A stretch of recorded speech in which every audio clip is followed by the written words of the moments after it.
To clamp or to cramp? That is the question. G'day, I'm Greg Miller from The Joy of Wood. People often asking me, why do you call this a cramp with an R? Isn't it a clamp with an L?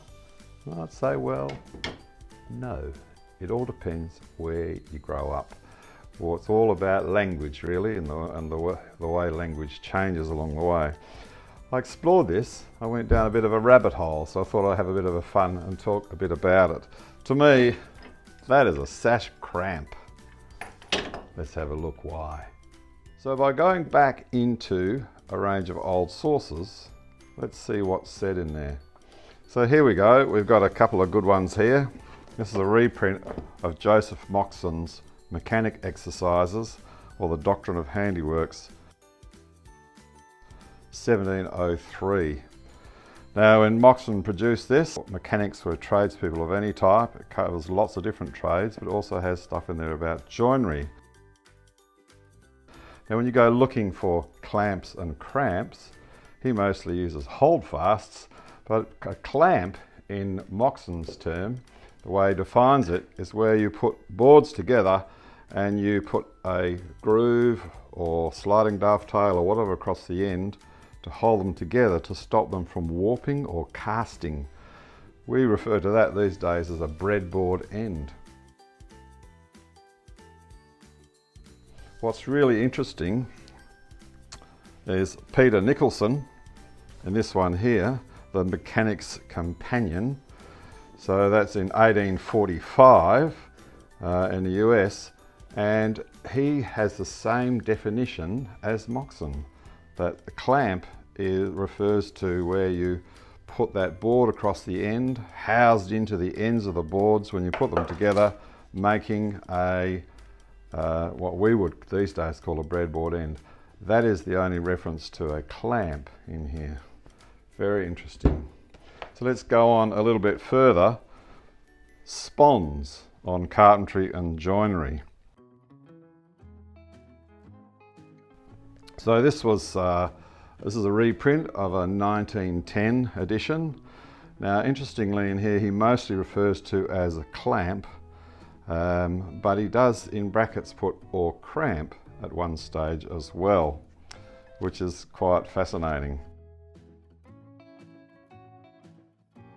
So there's a little bit of acknowledgement that there's two terms, but he's mostly talking about clamp, and that is an English author. Here we have Audel's, fantastic Audel's Carpenter and Builder's Guide. There's a whole bunch of these. Now, Audel's were produced in 1923. My set of these is the 1939 edition, and he talks about clamps with an L.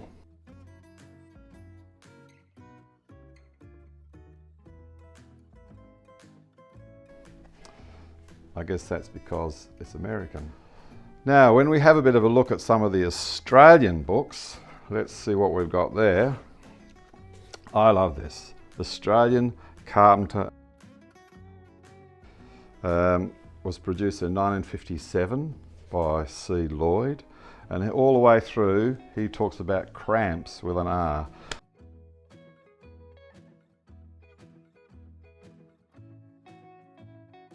And worth remembering that in this term it's both a noun and a verb. So you cramp something together, and the cramp is also the tool. So that's that one there. What about another one? So this is the Education of Woodwork, produced by the Education Department in South Australia in 1962, and it talks about cramp with an R, but it does acknowledge at one point in brackets or clamp with an L, but then all the rest of the way through the book it talks about cramp with an R.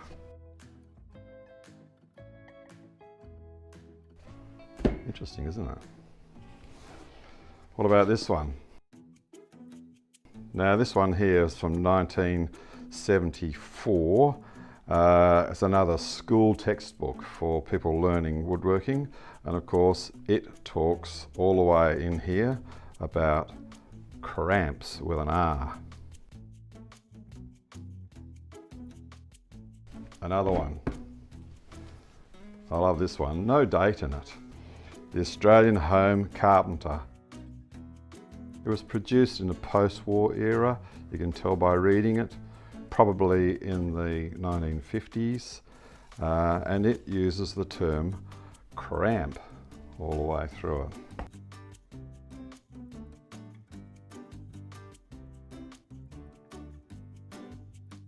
This was the Bible of woodworking training in school and in taste for a long time in Australia.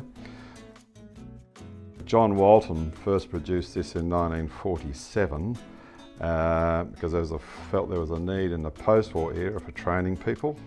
I've got many different additions to this. Generations grew up on this one. One of my kids at school, at high school, had a later version of this book.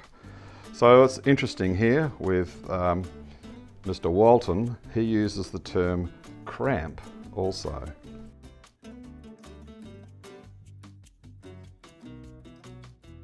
What about this one here, the Australian Carpenter and Joiner? I've got a set of these. The Australian Carpenter and Joiner was produced in 1958. This is the 1980s metric version. It talks about cramping also. Cramps.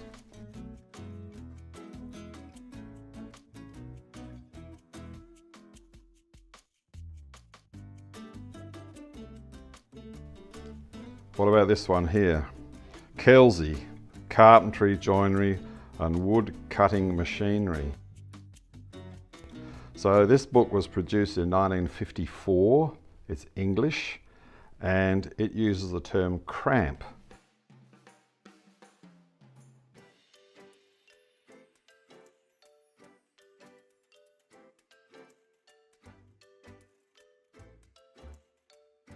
So you cramp things together, you use cramping blocks, you delineate these as cramps. But it also goes back to the same definition of Moxon and Nicholson and talks about clamps, as putting that board across the ends, as in what we call breadboard ends these days, to stop boards from warping or casting. Like you do, I'd say, putting together an end of a table. How's that, eh? That's an English one. What about the prolific and amazing Robert Waring? He was a famous woodworking teacher and he produced an array of books. Here's 3 of them.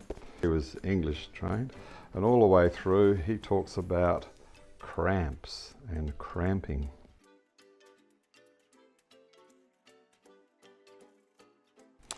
So there you go. So what is this? Is it an F clamp or an F cramp? Well, I'm Australian, I would say it's an F cramp. That's what I grew up understanding what's to be. Oh, they are beautiful, they're quick. What about this one? Is it a G clamp or a G cramp?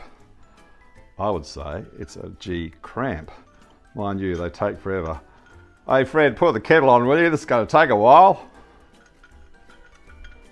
All right, so there you go. What about this? There's a T-bar sash cramp. All right, it's not a clamp, it's a cramp. Let's face it, here in Australia, it's a cramp. There's a longer one. There's a lighter duty sash cramp also. So it all comes down to language. For those of you in the US, you like to call these a clamp, but you just like to be different, you see. When you threw the tea overboard in the Boston Harbour, you know, you like to change a few things, except you didn't change the imperial measurement system. You just tweaked it a bit yourselves. Language is a dynamic and changing thing. In Australia, our language has changed, particularly since the post-Second World War era, because of the arrival of American bases in Australia during the Second World War. We also had the onslaught of American television, which started in the 1960s and has continued since then. Globalisation is changing a lot of things, and for us it's also affected our language. So what is this? Is this a torch or a flashlight? It's a torch. In the US, you call it a flashlight. When I need to go to the loo, am I looking for a bathroom? No, I don't need a bath. I'm looking for a toilet. I'm looking for a pan. So, it's just one of the funny things, isn't it, about way language changes. And I'm really happy to stay with the Australian vernacular rather than having to change to some sort of uniform globalised thing that comes out from our dear friends in the US. So there you go. What an adventure, hey? It's been really interesting going through some of my old books and looking for this stuff. I was most intrigued about the older definition of clamp as being what we would now call a breadboard end. Clamps or cramps, it really doesn't matter. But hey, I would happily keep calling them a cramp. Cheers.